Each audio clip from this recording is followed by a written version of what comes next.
Hi అండి, welcome to Kittu's kitchen. ఈరోజు నేను చేయబోయే రెసిపీ చింతపండు చాక్లెట్. ఇప్పుడు దీనికి కావలసిన ఇంగ్రీడియంట్స్ చూద్దాం. ఒక నిమ్మకాయ సైజ్ అంతా చింతపండు. ఇంత చింతపండుకి ఇంత బెల్లం ముక్క అయితే సరిపోతుంది. కొద్దిగా ఉప్పు, కొద్దిగా కారం, ఐస్ క్రీమ్ స్టిక్స్ ఒక 10 అయితే సరిపోతాయి.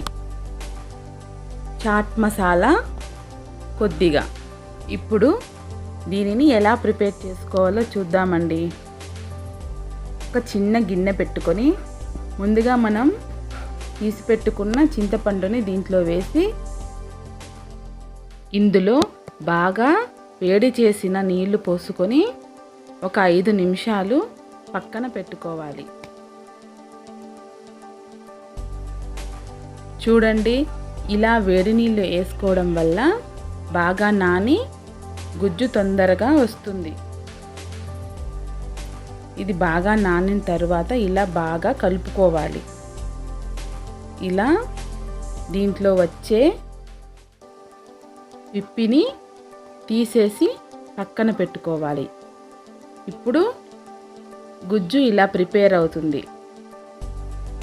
ఇప్పుడు స్టవ్ పై ప్యాన్ పెట్టి ప్యాన్ హీట్ అయిన తర్వాత మనం ముందుగా తీసి పెట్టుకున్న బెల్లం ముక్కని ఇలా మెత్తగా దంచి ప్యాన్లో వేయాలి. దీంట్లో వాటర్ ఏమీ వేయాల్సిన అవసరం లేదు. ఇలా బాగా కలుపుతూ ఉండాలి, లేకపోతే అడుగంటుతుంది. వీడియోలో చూపించినట్టు ఇలా కలుపుతూ ఉండాలి.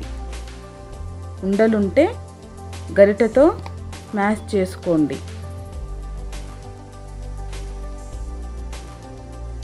ఈ బెల్లం బాగా ఉడికి పాకం వచ్చేంత వరకు కుక్ చేసుకోవాలి. లో ఫ్లేమ్లో పెట్టి కుక్ చేసుకోండి. ఈ చాక్లెట్ పిల్లలకి చాలా ఇష్టపడతారు. మీరు కూడా ఒకసారి ట్రై చేయండి. నేనైతే 3-4 టైమ్స్ ట్రై చేశాను. ఇప్పుడు బెల్లం పాకం వచ్చేసింది. మనం ముందుగా ప్రిపేర్ చేసి పెట్టుకున్న చింతపండు గుజ్జు ఇందులో వేసి గ్యాప్ లేకుండా కలుపుతూ ఉండాలి. ఇలా కలుపుకోవడం వల్ల బెల్లం, చింతపండు రెండు బాగా మిక్స్ అవుతాయి. ఇలా థిక్గా అయ్యేంత వరకు మనం దీనిని కుక్ చేసుకోవాలి.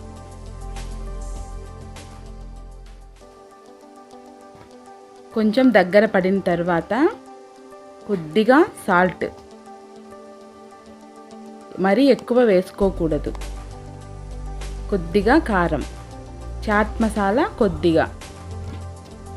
చాట్ మసాలా లేకుంటే జీలకర్ర పొడి కూడా ఇందులో వేసుకోవచ్చు.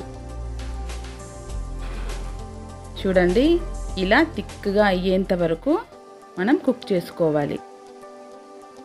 ఇంట్లోనే మనకు అందుబాటులో ఉండే కవర్ తీసుకొని ఈ షేప్లో కట్ చేసుకొని పక్కన పెట్టుకోవాలి. ఇప్పుడు ఐస్ క్రీమ్ స్టిక్స్ తీసుకొని ఒక స్పూన్తో ఇలా స్టిక్ పై స్ప్రెడ్ చేసుకోవాలి. ముందుగా కట్ చేసి పెట్టుకున్న కవర్ని ఇలా చాక్లెట్ పై పెట్టి వీడియోలో చూపించేటట్టు తిప్పుకోవాలి. నేను మరో చాక్లెట్ ప్రిపేర్ చేసి చూపిస్తాను.